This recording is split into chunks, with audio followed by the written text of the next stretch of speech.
Graça, misericórdia e paz da parte do Senhor Jesus a todos, especialmente aos jovens. Espero de alguma maneira ajudar este podcast aqui, o live, não sei qual é o nome que você quer chamar, é a continuação do Tira Dúvidas, né? Na semana passada nós estivemos com os jovens da nossa igreja e eles fizeram várias perguntas. Eu respondi algumas e algumas perguntas eu não respondi. E eu estou gravando esse podcast, esse vídeo, no sentido, eu vou mandar também para os pastores, né, para a igreja e também para a liderança dos jovens, e se eles quiserem mandar, eu não participo dos grupos ou do grupo dos jovens, se eles quiserem aí depois mandar, podem mandar para os jovens, e se eles quiserem assistir, no dia 10 de 1 de 2026 eu tive o privilégio de estar lá, nos jovens da nossa igreja, para esse Tira Dúvida, né? E claro, ficamos lá 1 hora e um quebrado, um número de perguntas muito boas, por sinais. As que eu respondi, eu não vou responder novamente, né? E só tem uma ou duas que eu vou fazer menção, e as que eu não respondi, eu vou tentar responder, ou uma ou duas perguntas que eu já respondi, eu vou de novo responder, até para deixar gravado isso para os irmãos. Amém? Essas foram as perguntas, e depois no final tem umas perguntas que foram feitas em papéis, ou no papel. A Adriana, a liderança, descreveu, transcreveu no WhatsApp e mandaram. As que eu já respondi, eu não vou responder de novo. As que estão com um triângulozinho, com a estrelinha, eu vou responder. As que não estão com estrelinha, eu não vou responder. Tá bom? Já respondi lá durante. Algumas são brincadeiras, mas eu vou entrar no ritmo da brincadeira, né? A primeira pergunta é: o que fazer quando nós estamos com dúvida de voltar para o ministério que eu amava ou que a pessoa amava? Eu não sei se ela está falando ministério de igreja, de ministério de outra igreja, ou se ele está falando de um ministério que ela ou ele exercia na igreja e por alguma razão ela ou ele deixou o ministério que ela amava, que ele está descrevendo aqui. Se você ama o ministério, minha resposta é: se vocês, qual for o ministério que vocês estejam se referindo, se você ama o ministério, meu conselho é que você volte, né? Você ama, gosta, tem prazer, sente que Deus lhe usa, então volte para o ministério que você estava. Acho que é uma forma, uma maneira de Deus confirmar para você que ele tem um propósito, né, nesse ministério.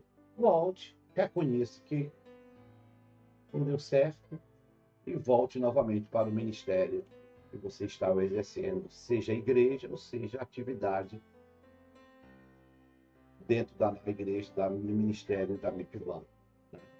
Outra pergunta aqui: cristão pode torcer pelo Vasco?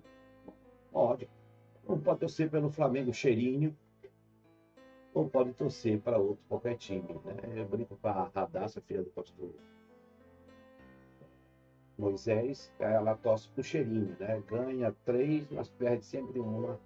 Nada, nada, morre, não sei. Eu sei que é brincadeira. Claro, pode torcer pro Vasco, Flamengo, Botafogo, o time que você quiser, né? Eu brinco com ela, sentindo se divertir, né?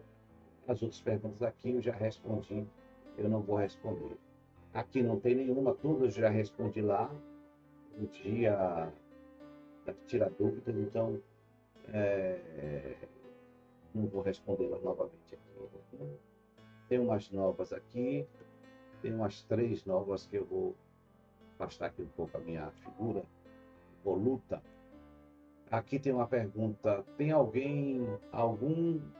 acho que alguma cronologia correta para se ler a Bíblia?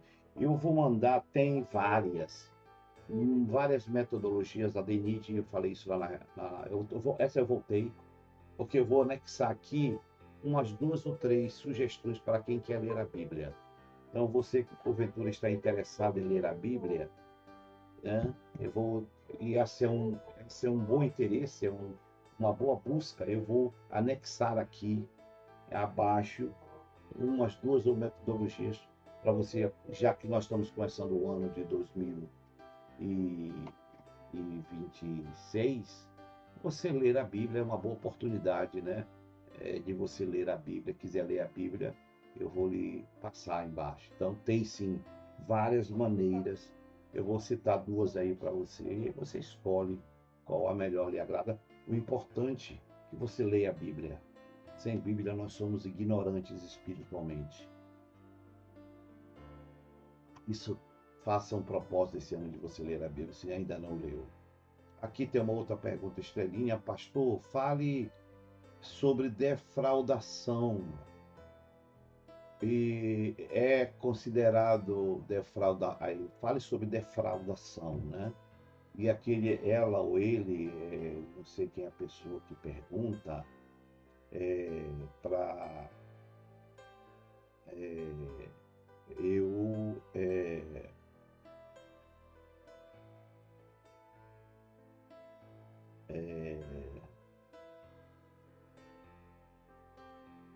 para eu também o complemento da pergunta disse é considerado defraudação quando se troca a mensagem que envolve sentimento, acho que é sentimento de namoro, né? Mas não propósito de ter relacionamento. Hum, olhe, na Bíblia, no texto sagrado, no livro de, eu estava procurando aqui, de 1 Tessalonicenses 4:6, ninguém defraude ou oprima, a tradução aí pode mudar, seu irmão ou sua irmã em negócio algum, porque o Senhor é vingador em todas as coisas, né? E Paulo, escrevendo à igreja de Tessalonicenses, defraudar no sentido, tem vários sentidos, emocionais, sentimentais pode ser, é você despertar sentimentos que não podem e não devem ser satisfeitos na fase ou no período da vida, de algum período da vida, por exemplo, na defraudação, o que acontece muito. Às vezes, um namoro, deixa eu só ajeitar aqui. Às vezes a pessoa tem um namoro exacerbado, né? Carnal, né? Que os, os, os, como é que se diz, a gente diz aqui na linguagem moderna? Deixa eu pegar aqui a página para não que você namore com uma moça, um rapaz, e você desperta desejos que não podem ser satisfeitos numa fase de namoro, biblicamente falando, né? Como sexo, intimidade profunda, né? A pergunta aqui, isso é defraudar, é despertar desejos, vontades que não podem ser realizados num contexto geral, principalmente, e aí você pensa, no sentido da sua pergunta, isso é defraudação. É considerado defraudação quando alguém troca mensagem que envolva sentimento? Depende. Se você, por exemplo, está despertando os sentimentos de uma pessoa, você é crente, salvo, e a pessoa não é crente, é incrédula, eu acho que é errado, porque você está despertando sentimentos por alguém que você não pode namorar, porque a Bíblia, biblicamente estou falando, a Bíblia diz, não vos ponhais em julgo desigual com o incrédulo. Então, você que é uma moça, um rapaz crente, e desperta desejos sentimentais numa pessoa que você sabe que não pode, biblicamente você não pode ter envolvimento com ela ou com ele, é um erro. Mas se é um sentimento de amizade, não vejo problema nenhum, né? Por que eu estou falando? Porque a pessoa que escreveu diz que não envolve sentimento, mas não propósito de ter relacionamento. Então, eu acredito. Esse, essa questão de despertar sentimento é algo que nós damos pouco valor, muitas vezes, mas que às vezes causa muito. Esse é o que você pensa. Talvez a outra pessoa não tenha esse mesmo pensamento, a não ser que você já conheça a pessoa. Que às vezes você tem uma boa amizade, um bom relacionamento com alguém, só que a pessoa do outro lado não tem esse mesmo sentimento, ela quer algo a mais. E aí você está despertando nela algo que você não quer e não vai dar para ela. Isso é defraudar. Então, você precisa, quem fez a pergunta, precisa ter muito sensibilidade para perceber qual é a receptividade da outra pessoa. Se você percebe que a pessoa está querendo algo a mais, corte. Você não gosta dela e não quer nada com ela, a não ser uma boa amizade. Se for uma boa amizade, não há problema. Se os dois têm esse mesmo pensamento, não vejo. Uma outra pergunta aqui, pastor. O que o senhor acha quando a igreja tem costumes judaicos e costumes antigos? Olha, alguns ministérios adotam práticas antigas. Conhecidamente mais antigo são os adventistas, que tem a questão do sábado, de não comer alimento, né, práticas do Velho Testamento, que não existem mais para nós, para o povo de Deus, que tem uma nova aliança com Cristo. Depois do ano 90, 2000, começaram a ver os movimentos que a gente chama de neopentecostais, e trouxeram no seu bojo algumas que eu chamo meninices espirituais, né, infantilidades espirituais, e não existe nenhuma fundamentação bíblica para tal argumentar. Por exemplo, igrejas que não adotam o Natal, porque o Natal é uma festa pagã, e realmente o Natal foi a origem dela, o objetivo dela foi uma festa pagã. Mas nós não fazemos uma festa pagã. Nós lembramos, aproveitamos a data de 25 de dezembro, que Jesus não nasceu nessa data. Lembrar do nascimento. Podia ser em janeiro, podia ser em fevereiro, pode ser em abril. É igual a morte de Jesus, a Páscoa. Não foi a Páscoa, foi a Igreja Católica que criou a Quaresma, depois dos 40 dias lá, né, do Carnaval, o período que é a festa pagã criou a devoção da crucificação. E nós aproveitamos para lembrar. Né? Tem igrejas que querem adotar kippah, eu conheço, aqui em Manaus tem igreja, não vou citar aqui nome para fazer merchandising de PC, adotam, querem adotar essa prática, né? Faz a festa lá que é muito bonito, como festa, é muito bonito. Práticas neo-judaizantes, neo porque querem trazer de novo uma ideia que já morreu. Né? Paulo diz em Gálatas, o fim da lei é Cristo. Acabou. Né? E eu acho que as festas são bonitas. Se eu pudesse ir em Jerusalém um dia e ver aquelas festas, tem lá, quando os turistas iam lá, e ainda vão, não sei como é que está agora, eles fazem a festa, é uma prática, uma lembrança memorável, não é um mandamento. Então, eu acho às vezes bonito, mas às vezes eu acho que as pessoas querem. O problema das práticas antigas é que as pessoas querem inculcá-las e colocá-las como mandamento, como prática dos nossos dias. Aí é um problema. Dizer que a mulher tem que usar aquelas indumentárias por causa do sábado, etc. Aquela é cera, né? Eu acho, pelo menos a meu ver, né? Então, não é exagerado, mas tem muita leseira ainda usada aí para ganhar dinheiro, isso sim, né? Pensamento, a ideia é só ganhar dinheiro. Muito bem, aqui tem algumas outras perguntas. Eu estou com aqui duas teclas aqui na minha frente, uma maior, mas dá para ler aqui. É uma outra pergunta que não está estrelinha, que não foi feito, não respondi. Como ter constância na vida devocional com Deus? Assim eu respondi, eu marquei de novo, né? Essa é uma boa pergunta. Eu tenho falado para os pastores e falo para vocês jovens, e para quem está me ouvindo também, discípulos, não são pastores, né, que a fórmula do crescimento não tem uma fórmula milagrosa para eu crescer diante de Deus.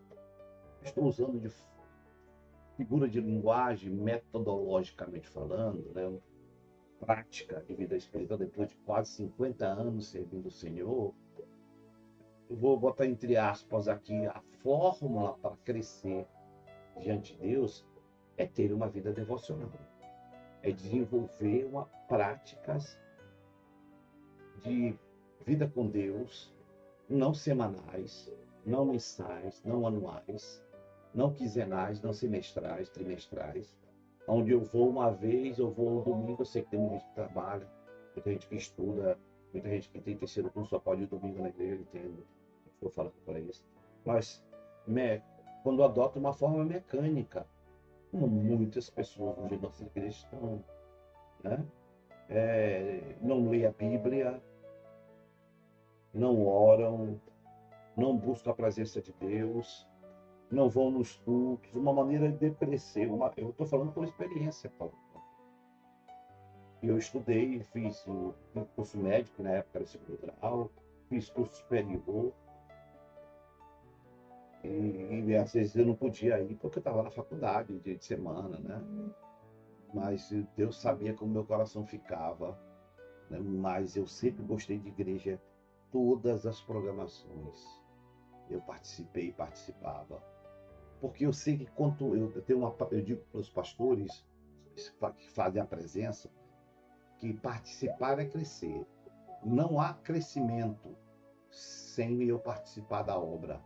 E participar da obra faz parte da construção dessa vida devocional. Sem vida devocional, você não cresce diante de Deus. Está fadado a fraquejar e não progredir diante da presença de Deus. E a vida devocional é ler a Bíblia, é orar, é estar nos cultos, participar dos impactos, agora impacto de santidade, impacto de família e discípulo. Eu não posso perder. Essas são práticas que fazem da minha vida devocional. Ler a Bíblia, orar de manhã, agradecer a Deus, ter um momento de reflexão pessoal, botar um louvor, tal, sei lá, a melhor maneira que você sente. E refletir, construir uma vida de intimidade. Então, eu aprendi também que tudo você precisa se organizar.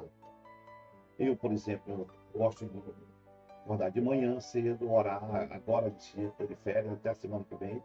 Eu acordo 4h20, oro, né, pelas 4h40, 4h50, me levanto, escovo o dente, faço o asseio normal e vou andar. 1 hora, 1h10, 1h20, faço esteira, faço primeiro bicicleta ergométrica e depois eu vou andar pelo menos 1 hora. E depois que eu venho, eu vou ler a Bíblia, eu vou meditar, vou escrever. Então, eu construo a necessidade de você construir. Ah, pastor, eu trabalho no distrito, eu também, quando estou numa rua no distrito, chego cedo, eu vou escutar louvor e ler a Bíblia. E você constrói uma vida devocional. Que a nossa correria, trabalho, faculdade, em casa, sei lá, quem tem namorado, esposa, é muito grande. Gosta de brincar, videogame, sei lá. Você tem que construir um tempo para a vida devocional. Ela é fundamental. O que constrói o nosso relacionamento com Deus é a construção de uma vida. Repito, está nos cultos da igreja. Você não imagina sentar ali, receber uma palavra. Você não imagina como isso faz diferença na vida da gente.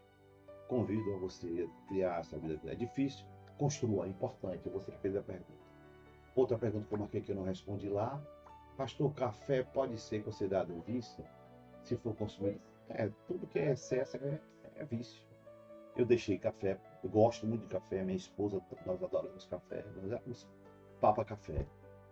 O cheiro do café, né? Mas uma das viagens minhas do médico, aí em São Paulo, aqui mesmo em Manaus, o médico me viu o refluxo e disse: você quer melhorar o refluxo? Para de tomar café. Eu parei, eu não tomo mais café.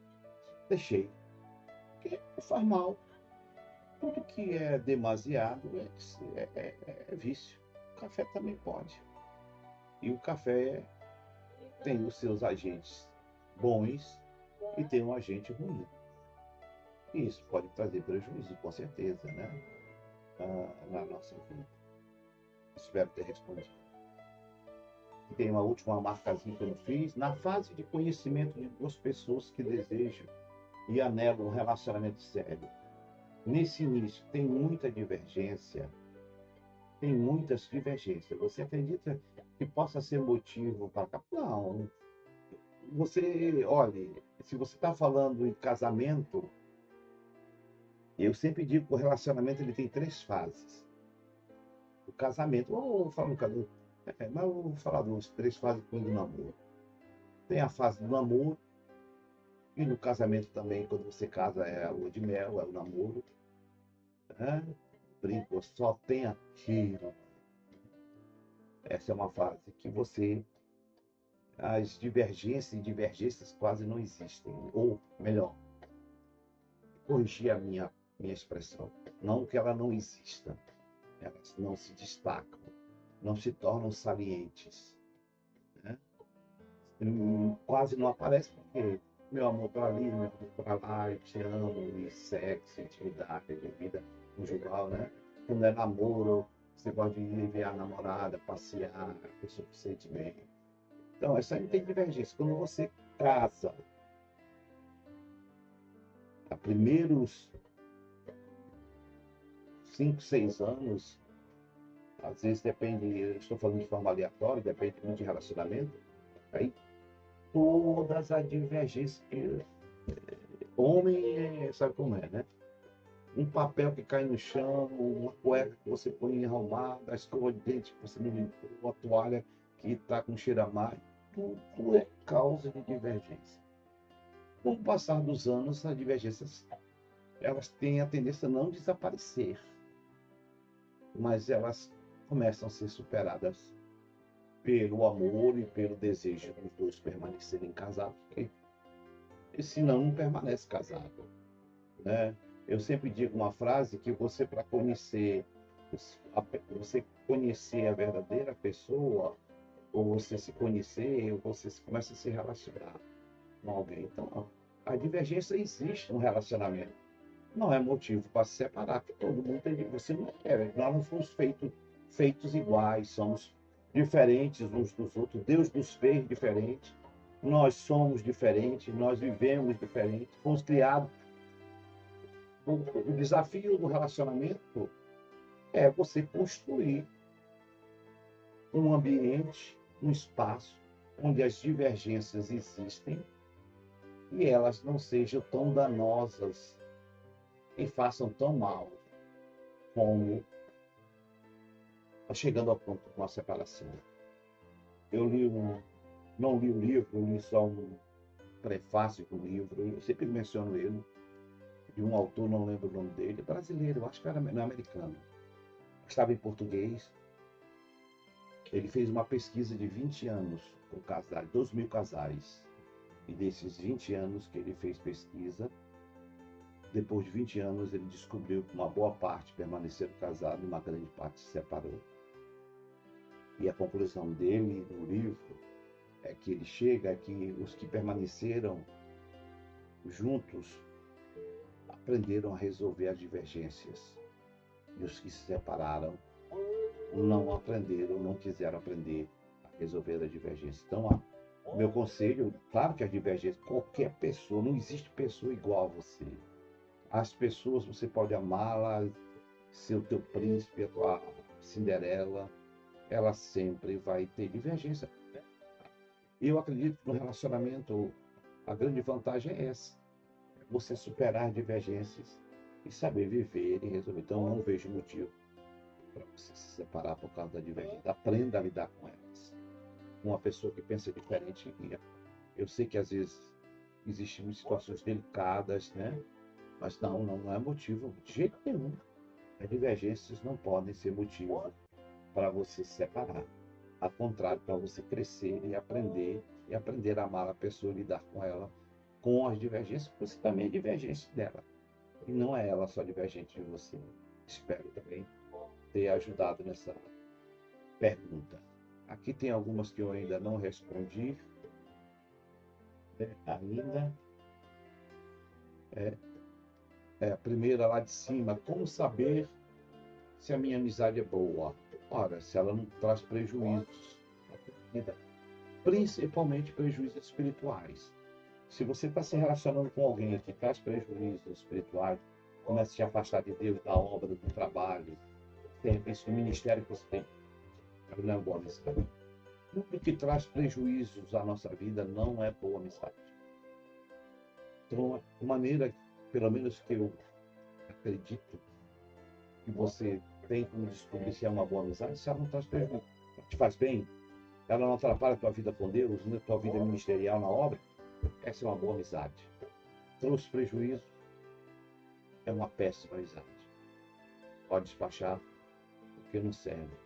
Simples. Nada pode prejudicar, interferir na tua vida com Deus. Nada. Tua vida com Deus é essencial para a tua felicidade, para o teu crescimento, para a tua estabilidade. Muito bem. Outra pergunta aqui, pastor.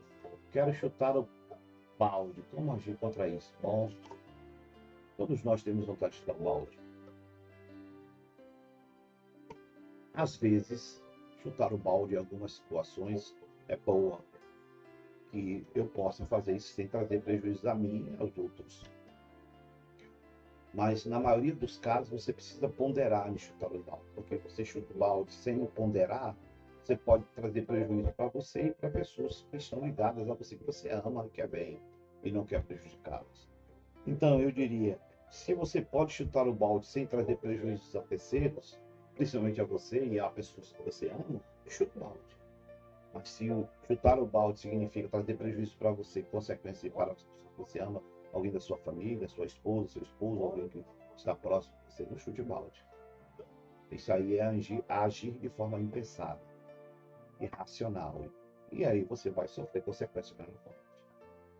Uma outra pergunta aqui, como me afastar de pessoas que eu amo, mas que não estão com os pensamentos alinhados?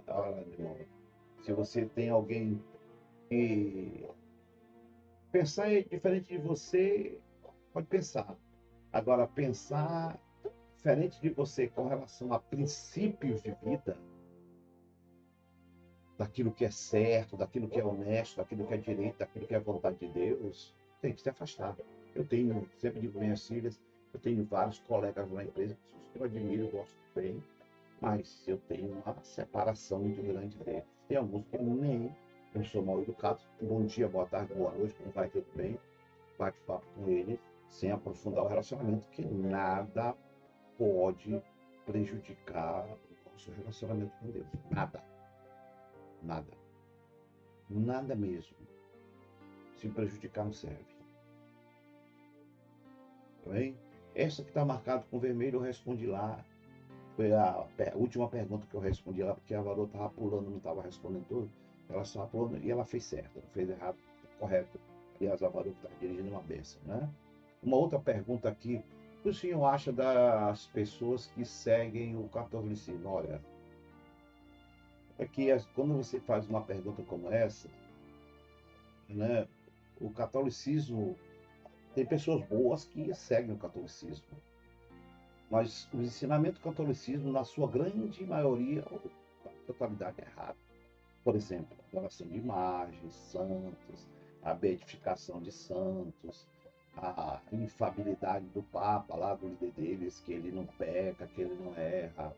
E a Igreja Católica tem conceitos liberais. Não se importa que você bebe, aliás, muitos padres bebem até fumo, divergente da Bíblia. Então, o catolicismo em si, e quando você estuda a história do catolicismo, né, eu já disse para os irmãos algumas vezes, eu tive o privilégio de estar no centro, no berço do catolicismo, que foi Roma, lá no Vaticano. Eu passei 2 semanas na Itália, e dessas 2 semanas lá trabalho, fui a passeio. Teve um dia que eu tive o privilégio, a oportunidade, privilégio não, eu tive a oportunidade de passar um dia todo em Roma, dentro do Vaticano. Dei uma volta em Roma, assim, na cidade, um taxista, um rapaz que estava conosco da empresa, da terceira da empresa, nos levou e nos deixou dentro do Vaticano. Depois ele foi embora e nós, do Vaticano, fomos para o aeroporto internacional. Então, eu passei o dia todo lá. É um estado mais ou menos da entrada do Armando Mendes até a Ciclonorte, a distância. Agora pense isso no formato redondo. Lá tem prefeitura, tem governo, tem banco, tem tudo que os hospitais.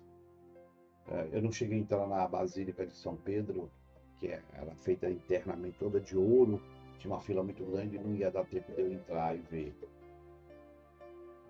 A história da Igreja Católica é marcada de morte, perseguição, né? Aqui no Brasil ainda, em Manaus, há muito dessa história, né? Impregnação dessa história dentro aqui de Manaus, né? Então, quando você estuda a história da Igreja Católica, não é uma boa história, né? E hoje existem padres mudando, igrejas católicas mudando, mas o ensino dele é errado. O princípio teológico bíblico, eles têm a Bíblia, que a Bíblia para eles não é a palavra de Deus, a Bíblia para eles contém a palavra de Deus. Eles têm, além da Bíblia, nós, por exemplo, seguimos a Bíblia como regra de fé e prática. O catolicismo não segue só a Bíblia, diz que a Bíblia contém a palavra de Deus, mas só a Bíblia não é suficiente. Ele tem as ordens papais, tem os concílios, né? Tem as tradições, e aí já embaralhou o meio de campo todo, né? E eles não acreditam na salvação em Jesus, mas por Maria. E aí começa a complicar o meio de campo. Tem gente sincera, verdadeira, mas o bojo do ensinamento católico, muitos estão na minha do catolicismo, né? Eu vivi o mundo que você vê lá na praça, lá, né? Na droga, na prostituição, na imoralidade, sem nenhum confronto do que estão fazendo de errado. Existem padres hoje mudando, tentando mudar isso. Eu conheço alguns, né? Mas a liderança lá no Vaticano tem um pensamento bem, né? Muito bem. Outra pergunta aqui: qual a sua opinião sobre namorar alguém da mesma igreja sendo adolescente? Olha, não dá para saber todo o sentido da pergunta, mas acho que a pessoa está falando, se referindo a na adolescente. Depende da idade, né? Eu acho que eu sei que a cabeça dos meninos, das meninas hoje não é mais a minha quando eu era adolescente. Até falei algumas coisas lá, até tirar dúvidas. As coisas mudaram, né? Lamentavelmente ou não, mudaram. Mas eu acho que adolescente devia se preocupar em estudar, né? Em que profissão seguir, e não se preocupar com isso agora. Estou falando do ponto de vista geral, é claro que cada pai e mãe compete a educação. Agora, namorar com adolescente, o adolescente está na descoberta. Então, se você é uma pessoa que quer algo mais sério, se é uma pessoa jovem já, ou adulta, for namorar com um adolescente, saiba, eu já falei isso para alguns na igreja, várias vezes, não tenha esperança de alguma coisa mais séria, porque ela pode mudar, ou ele pode mudar de repentinamente. Alguns já namoraram meninos e meninas adolescentes na igreja, eu falei, não faça isso. Porque a pessoa tinha uma idade, não era velha, mas era jovem, mas uma ideia bem diferente, formação, pensamento. E o adolescente bateu o vento lateral, ele já mudou. É próprio da idade, em definição, né? Ele está definindo a vida. Não é pecado, mas pode trazer prejuízo dependendo de quem é a pessoa que vai se relacionar com ela. Com certeza, né? Aqui uma outra página, agora ver mais uma pergunta. Tem algumas perguntas aqui que eu não respondi. Como enfrentar o medo de encarar os meus problemas? Como enfrentar o medo de encarar os meus problemas quando, na verdade, eu não tenho vontade nem de me levantar? Eu acho que foi essa pessoa que eu falei para nos procurar, né? Tem situações e situações, né? Hoje o índice de adolescentes com síndrome e desejo de se suicidar, de se cortar é muito grande hoje. No Brasil, no mundo, eu não vou nem falar. No Brasil, na cidade de Manaus, no Amazonas, né? Os nossos filhos, não estou generalizando, não são todos, mas muitos não estão preparados, se preparando para encarar a realidade da vida, né? Por uma série de fatores também que não vale a pena aqui eu discutir. E hoje os nossos adolescentes não sabem lidar com perdas, com não, com aquilo que é o contrário, é o oposto, né? Muitos adolescentes nossos não sabem lidar com isso, né? E quando veem a situação mais crítica, eles e elas se desesperam, querem tomar decisões absurdas. Eu entendo, eu posso entender a pessoa que está fazendo essa pergunta. Eu até falei, foi essa que talvez eu falei, para me procurar, ou procurar a mídia, procurar alguém, ajuda, para a gente conversar e entender o que está acontecendo, né? Os adolescentes, jovens, senhores, senhoras, hoje são. Nós somos muito melindrados. Quando a coisa fica difícil, a gente perde o controle emocional, espiritual e queremos tomar decisões extremas. Eu diria a esta pessoa que ela precisa de ajuda. Eu estou me botando à disposição a querer ajudar. Quer me procurar, conhece meu telefone, WhatsApp, manda uma mensagem, a gente marca um gabinete e posso conversar com você pessoalmente. Outra pergunta aqui, Estelinha. O que o senhor acha sobre pessoas que participam de ministério de louvor? Alguém fez lá e eu marquei, né? Da mídia ou do coral, da dança e continua pecando. É um problema para ela mesma. Primeiro, para ela. Segundo, ela está prejudicando a obra. E se ela está no pecado, ela está sendo um Acã. E até expliquei no Tira Dúvida quem era Acã. Por causa dele, ele fez uma nação toda sofrer. Se os meus pecados, nós chamamos isso de pecados conscientes, aqueles que eu sei que estão errados, que o que eu estou fazendo está errado, mas eu continuo fazendo. São pecados conscientes. Esse é um problema, né? É diferente, eu vejo como diferente daquele que a gente comete inconscientemente. Eu não quero fazer, como Paulo diz, não desejo fazer, mas a tendência em mim, o mal, acaba me levando a fazer. Não foi programado, não foi organizado, arquitetado, planejado. E não é só no ministério, em qualquer parte, qualquer situação em que eu possa estar ou não, onde o pecado exista, eu vou sentir consequências. E o pior, eu posso prejudicar toda a obra. Então, eu diria a essa pessoa que se curvasse diante de Deus, pedisse perdão e mudasse, e lutasse para mudar. Continuar no erro e querendo servir de forma liberal trará consequências graves se ela não mudar para a vida dela e para outras pessoas. Outra pergunta aqui, devo desistir do meu ministério de maneira nenhuma por causa de terceiro, não, mas desculpa a expressão jocosa, mande a merda os terceiros. Nós temos grandes desafios para exercer o ministério com Deus. Deus, nós somos, a sua grande parte, dependendo da idade da pessoa que me fez, se trabalha e estuda, uma pessoa muito ocupada, muitas responsabilidades, né? E isso atrapalha e tenta atrapalhar demais o nosso ministério com Deus. E às vezes nós estamos na igreja fazendo a obra e tem pessoas querendo atrapalhar, jogando terra, trabalhando contra. Eu não gosto de olhar para terceiro, não olhei e nem vou olhar. Eu foco no Senhor, então eu diria a essa pessoa, foco no Senhor. Nunca desista do ministério que Deus colocou na sua vida, que é uma chamada de Deus, não é de homem. Continue. Outra pergunta, o que o senhor acha sobre fazer coisas erradas antes do casamento? Eu acho que ela está dizendo fazer sexo antes do casamento. Primeiro, a Bíblia condena, né? O sexo só é permitido dentro do casamento. O sexo é bênção, é dom de Deus.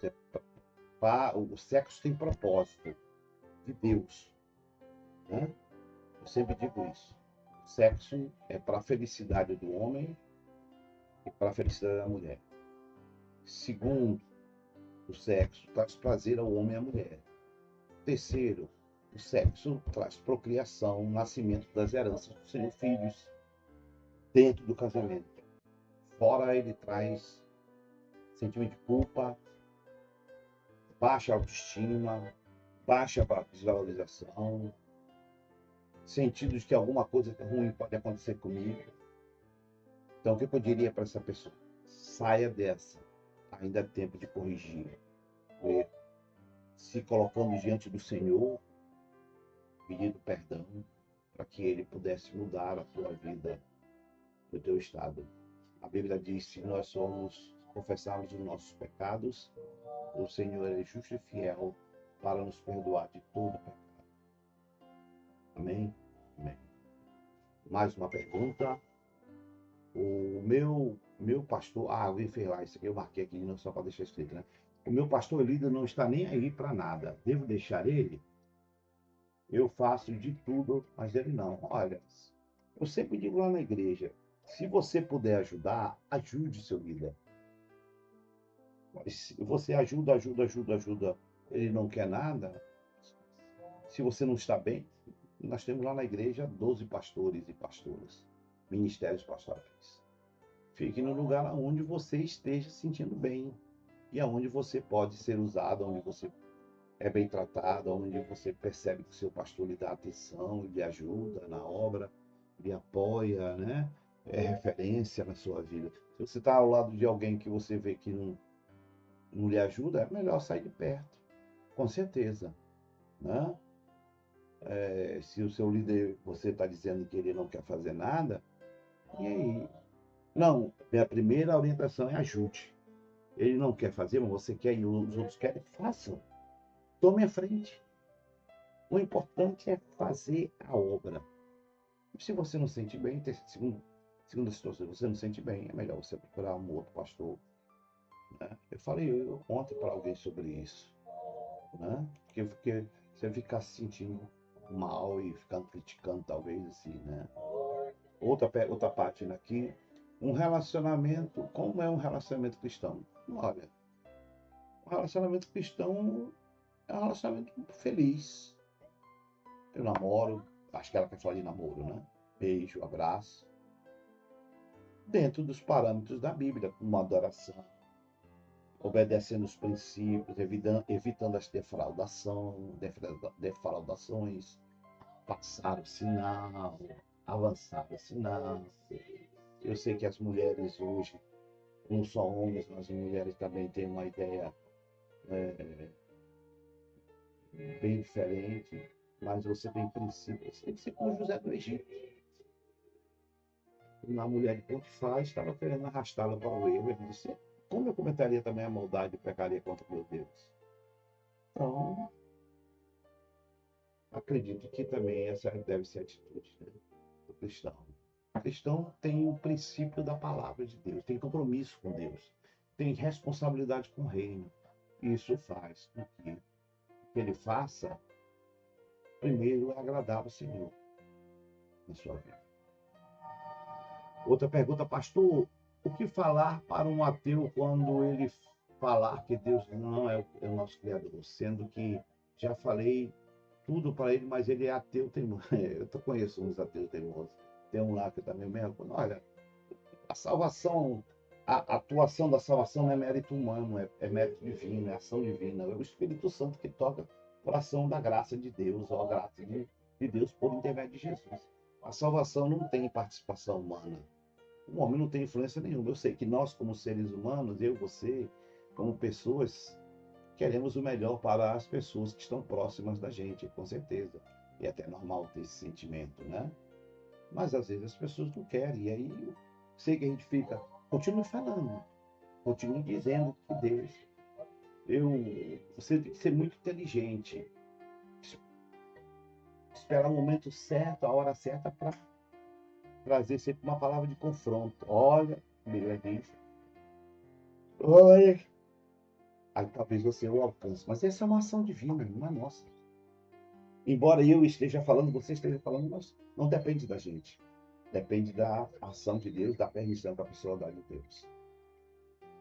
O que a Bíblia ensina sobre tomar decisões em momentos de dúvida, pressão e sofrimento?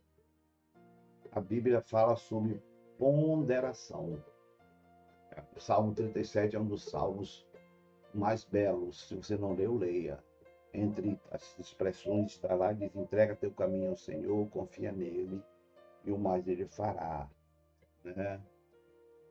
O apóstolo Paulo diz que o poder de Deus se aperfeiçoa no meio da luta, da fraqueza. A luta é uma situação mais crítica, mais difícil para nós tomarmos decisão. Né?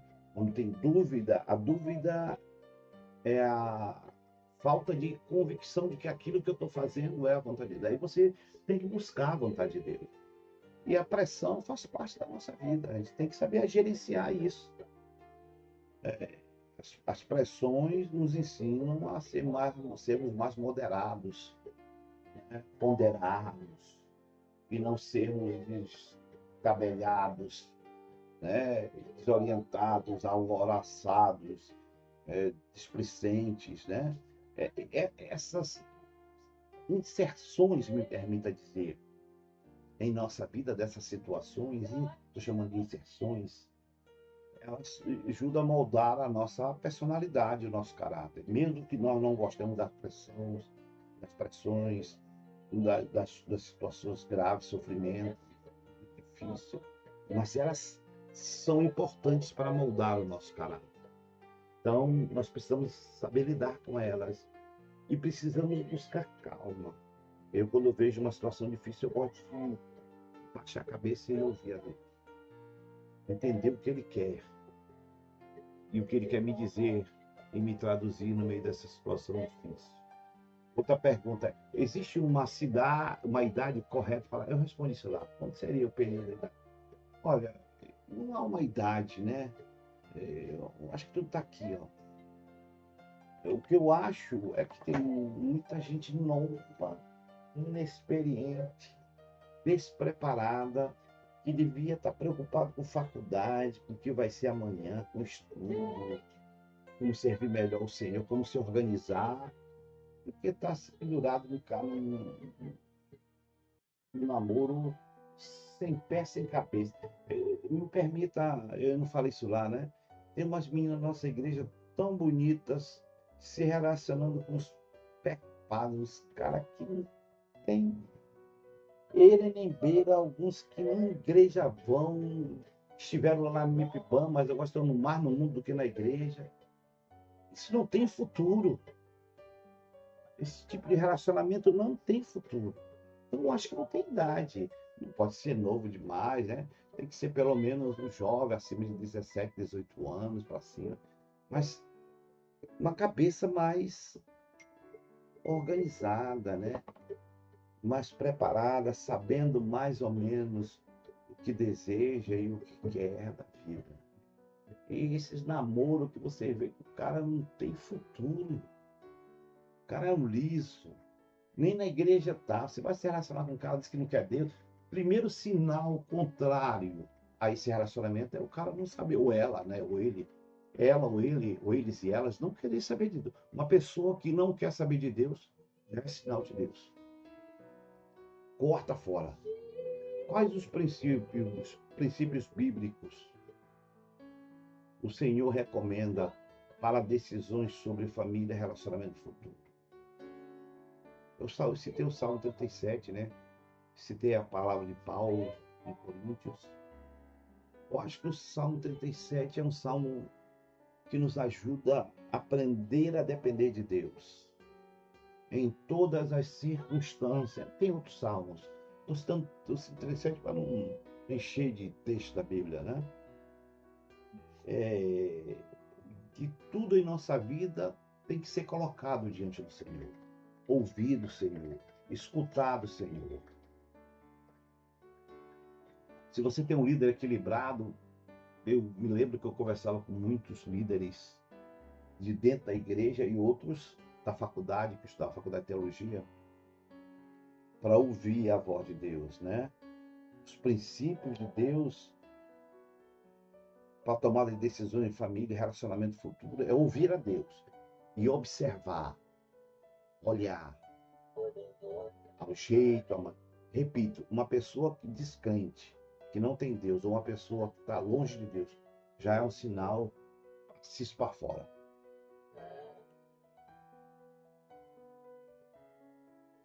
Aqui tem outras perguntas.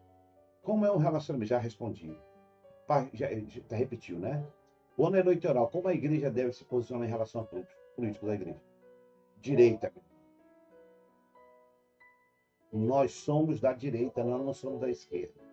Nós votamos, escolhemos homens e mulheres que têm princípios e fundamentações da fé que nós defendemos. Falei lá. Deus, pátria, família, igreja, práticas corretas. Essas pessoas nós devemos escolher para votar. Pessoas, homens e mulheres, que não defendem família, que são devotos de entidade, estão envolvidos em pedofilia, em prática são trevas. Nós somos, até li o texto lá, de Eclesiastes 10:2, né? Lembra? Eu li. O sábio sempre vai procurar a direita. Um indulto, que não é sábio, vai procurar a esquerda. Está na Bíblia. Eclesiastes 10:2. Só você ler. Então, pessoas da direita, que têm ideias da nossa fé, da nossa crença, dos nossos princípios. Não estou citando aqui B, C, D, A, M, tem vários. Tem muitos que não prestam, vem muitos disfarçados. Bodes, lobos vestidos de ovelha. E na verdade você sabe que ele não presta. Se tem dúvida, nos procure ou procure alguém que vai lhe ajudar nesses ensinamentos e princípios.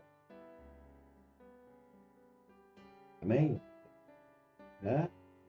Então, nesse ano eleitoral, eu e você temos que procurar pessoas da direita.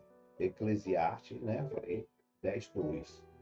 O sábio sempre procura a direita. O que não é sábio vai procurar a esquerda.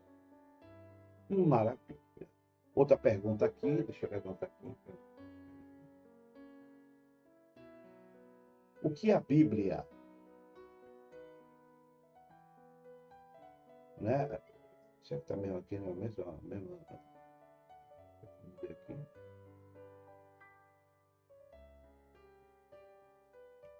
Não mudei aqui, não. Aqui, ó. Né? Eu respondi aqui a primeira, como é um relacionamento cristão. Né? Falei agora. Como falar quando...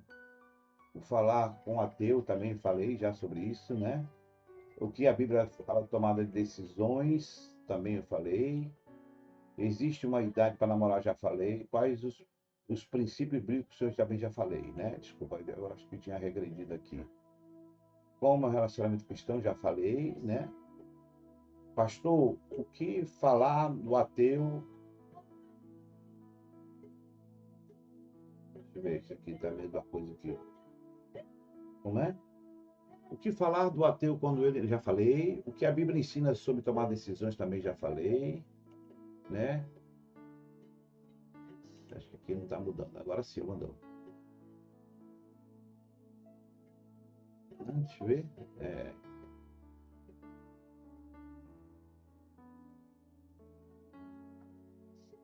Muito bem. O que a Bíblia ensina sobre tomar decisões no momento de dúvida? Já falei que faz parte, né, da nossa existência, as dúvidas e decisões para o crescimento. A idade para namorar também já falei. Pastor, como eu posso descobrir o meu verdadeiro chamado verdadeiro? Servindo. Não tem outra maneira de você descobrir. Você só vai descobrir o seu chamado verdadeiro se você estiver servindo. Se você estiver só ouvindo de longe, não vai entender nada de Deus. Só entende a Deus quem busca a Deus. Quanto eu mais buscar a Deus, mais eu vou entender dele.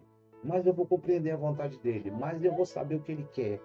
Se eu não o busco, eu não vou entender o que ele quer, o que ele deseja, o que ele espera de mim. Eu vou ficar perdido, cheio de dúvidas e certeza. No ano eleitoral, como a igreja deve se posicionar em relação? Eu falei, nós somos da direita. Quem defende a direita, nós apoiamos a direita. Pensamentos, ideias, convicções, princípios, família, Deus, pátria, tudo isso, conceitos bíblicos, nós defendemos. Quem não pensa assim, né? Repito, Eclesiastes 10:2. O sábio sempre vai procurar a direita. o ímpio vai procurar a esquerda. O que o senhor acha de alguém que sai do ministério discipulado, do pastor para outro? Olha, é uma criança, é imatura, né? Ninguém é obrigado a ficar onde não quer. Mas quando eu tenho uma ideia assim, ó, quando eu falo do ministério B, estou falando de Deus, a obra dele.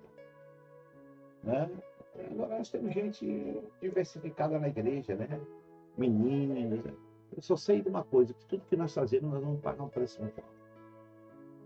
Se fazemos coisas boas, vamos receber bênçãos. Se fazemos coisas malas, vamos receber consequências.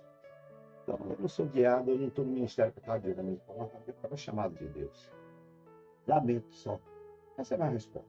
Se o Espírito Santo é Deus, por que quando nós oramos em uma pessoa endemoniada, falando para ele sair em nome do Espírito, ele não sai? Duas coisas, né? Não sei se o Espírito Santo, porque é Deus, porque a Bíblia fala assim. Ele e o Pai são um, o Pai e ele são um. No que estava no NEF, na última NEFão que eu dei, eu falei sobre o Espírito Santo, a Trindade, dei ênfase à Trindade, né? Então, essa é a primeira. Por que o Espírito Santo é Deus? Porque a Bíblia assim fala, ele faz parte da Trindade. Agora, outra pergunta dentro da minha pergunta. Quando nós oramos em uma pessoa endemoniada, falando para ele sair, em nome de ele não sai, deixa eu dizer para você, meu vaso, ou minha vaza, quem expulsa o demônio não sou eu. Quem expulsa o demônio é o Espírito Santo, é Deus. É o Senhor Jesus. É em nome dele. Quem faz a obra diz que o poder não está em mim. Tá? Em Deus. Ah, então Deus não tem poder? Não depende. Né? Por Deus, todos os homens iam ser libertos. Os discípulos mesmo teve algumas vezes que foram expulsar que os demônios saíam. E Jesus disse, essa casta não sai com muito jejum na oração. Mas para o Espírito Santo usar, fazer a obra, é preciso que o intermediador, eu e você, estejamos prontos, santificados, revestidos do poder do Espírito Santo de Deus, para que o Espírito faça a obra. Quem faz a obra não sou eu, quem faz a obra é o Espírito Santo. Mas eu preciso estar alinhado com ele. Né? Essa é uma resposta. A segunda resposta é que Deus tem propósitos, o Espírito Santo tem propósitos que nós desconhecemos. Eu estou falando por ministério. Tem pessoas que a gente vai lá, hora, saiu. Tem gente que passou mês, semanas, anos orando para a pessoa ser liberta. Deus tem um propósito de alcançar o filho, a mulher. Então, Jesus disse, não vos alegre porque os demônios vos obedecem. Mas vocês devem ficar alegres porque o seu nome está escrito no livro da vida. Em outras palavras, Jesus não está desmerecendo o trabalho do ministério de demoniado, porque nós temos na igreja e nós existemos. Né?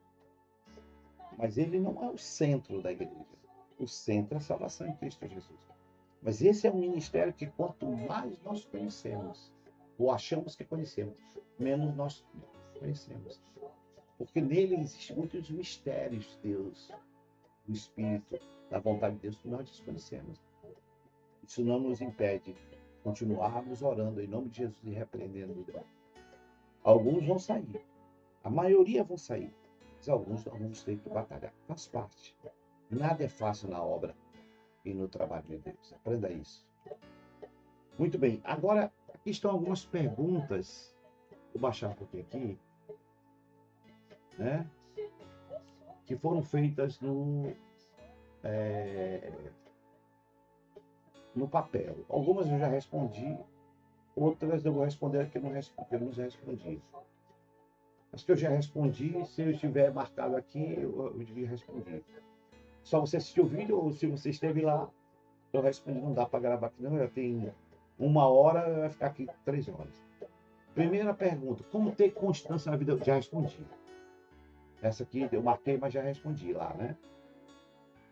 Constância é a insistência, a permanência de continuar fazendo a obra, de construir uma vida com Deus, de leitura, de oração, de estar no culto,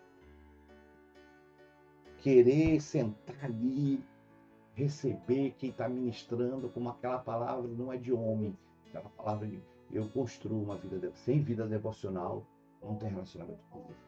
Sobre o café, pastor, o café pode ser considerado vício, já falei também, né? Café é muito bom. Terceiro, na fase de conhecimento de duas pessoas que desejam e anelam relacionamento sério, nesse início tem muita gente, também já respondi essa aqui. Marquei aqui, mas já respondi lá. Lembra? Só você voltar um pouquinho. Como saber que a minha amizade é boa? Falei também, respondi. Se agrada o Senhor, você se sente bem, não lhe atrapalha na obra essa amizade, ó. Se ela prejudica a obra, não agrada, você está se prejudicando, ela é tóxica. Separe, cai fora. Outra, como me afastar de pessoas que eu amo, mas que não estão com os pensamentos da minha vida? Eu já falei também, respondi essa. Eu já respondi todas, né? Respondi inteiramente. Qual a sua opinião sobre namorar alguém da mesma? Eu também já respondi. Acho que todas dessas aqui já respondi, né? Maravilha, é um prazer, irmãos. Espero aí, Adriana. Vou mandar para os pastores também, né? Tem perguntas que eu não respondi, mas você pode ler aí. Se uma dessas que eu não respondi você quiser fazer, mande no WhatsApp para mim. Eu responderei com muito prazer e com muita alegria as perguntas do dia de hoje. Foi um prazer eu estar com os irmãos. Eu falei para os irmãos que nós vamos marcar de novo dois. Também vou marcar com a liderança, ouvir sugestão. Vou fazer um churrasquinho lá. Eu vou ver se eu mesmo pago. Ainda tenho condição de pagar. Um churrasquinho lá, umas alcapas aí, uma maminha. E eu quero ouvir sugestões de como melhorar a reação jovem para a gente atrair mais pessoas, biblicamente. Tá bom? A gente chama de brainstorming. Uma tempestade cerebral. Sugestões. Eu vou convidar os irmãos para estarem. Obrigado. Espero que o irmão tenha ajudado nas suas dúvidas. E se uma pergunta que eu não fiz está aqui, eu não respondi, ou que você gostaria de fazer, não está aqui, mande no WhatsApp. Eu farei com prazer. Ou mande para a Adriana. Amém? Deus abençoe. Foi um prazer.